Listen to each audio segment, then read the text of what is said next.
চরম অস্থিরতা। অন্যদিকে ইউরোপে চলছে ইউক্রেন রাশিয়া যুদ্ধ। তার উপর সম্প্রতি ভয়াবহ আরেক সংঘাত দেখা গেছে দক্ষিণ এশিয়ার পরমাণু শক্তিধর দুই দেশ ভারত ও পাকিস্তানের মধ্যে। সব মিলিয়ে পুরো বিশ্বই যেন আরও একটি মহাযুদ্ধের দ্বার প্রান্তে। যে কোনো পক্ষের একটা হঠকারী পদক্ষেপ পৃথিবীকে ঠেলে দিতে পারে ধ্বংসের মুখে। এমন অবস্থায় অনেক দেশই সাম্প্রতিক সময়ে মনোযোগ দিয়েছে নিজেদের সামরিক শক্তি বৃদ্ধির দিকে, ঢালছে কারি কারি টাকা। সে তালিকায় এবার নাম লেখালো ইউরোপের অন্যতম পরাশক্তি ফ্রান্সও। আগামী বছর থেকে সামরিক খাতে খরচ উল্লেখযোগ্যভাবে বাড়ানোর সিদ্ধান্ত নিয়েছে দেশটির প্রেসিডেন্ট ইমানুয়েল ম্যাক্রো। শুধু তাই নয়, আগামী 2 বছরের জন্য সামরিক খাত ঘিরে বিশাল বাজেট পরিকল্পনা করেছেন তিনি। তার মতে, ইউরোপের স্বাধীনতা বর্তমানে এমন এক ভয়াবহ হুমকির মুখে পড়েছে যেটা দ্বিতীয় বিশ্বযুদ্ধের পর আর কখনোই দেখা যায়নি। আর সেজন্যই ফ্রান্সের সামরিক সক্ষমতা বাড়ানোর সিদ্ধান্ত তার। ম্যাক্রো বলেন, এই পৃথিবীতে স্বাধীন থাকতে হলে ভয় পাওয়াতে হয়, আর ভয় পাওয়াতে হলে শক্তিশালী হতে হয়।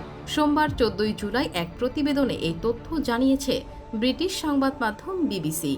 প্যারিসে ফরাসি সশস্ত্র বাহিনীর উদ্দেশ্যে দেওয়া এক ভাষণে ম্যাক্রো বলেন, আমরা এক গুরুত্বপূর্ণ সন্ধিক্ষণে অবস্থান করছি যেখানে বৈশ্বিক রাজনীতি অত্যন্ত জটিল ও অনিশ্চিত হয়ে উঠেছে। তিনি জানিয়েছেন, আগামী বছর থেকে প্রতিরক্ষা খাতে ব্যয় বাড়াবে 3.5 বিলিয়ন ইউরো ফ্রান্স এবং 2027 সালের মধ্যে আরও 3 বিলিয়ন ইউরো বৃদ্ধি পাবে। তার পরিকল্পনা অনুযায়ী 2027 সালের মধ্যেই ফ্রান্সের সামরিক বাজেট দ্বিগুণ করা হবে, যা পূর্ব পরিকল্পনার চেয়েও 3 বছর আগেই বাস্তবায়ন হবে।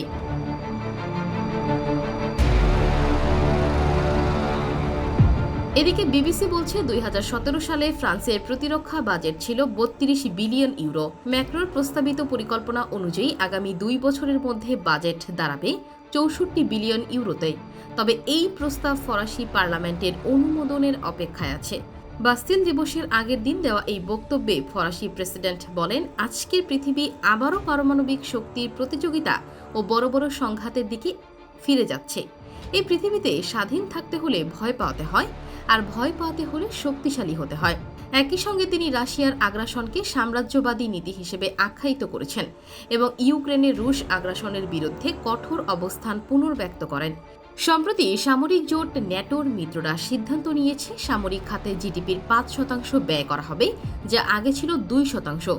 যুক্তরাজ্য ও নিজের প্রতিরক্ষা পর্যালোচনা ঘোষণা করেছে।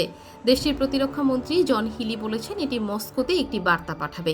এদিকে ফরাসি সেনাবাহিনী প্রধান থিয়েরা বারকার্ট গত শুক্রবার বলেন, রাশিয়া ফ্রান্সকে ইউরোপে তার প্রধান প্রতিদ্বন্দ্বী হিসেবে দেখে। ইউক্রেনে এখন যা ঘটছে তার মাধ্যমেই আগামী দিনে ইউরোপের অবস্থান ঠিক হয়ে যাচ্ছে।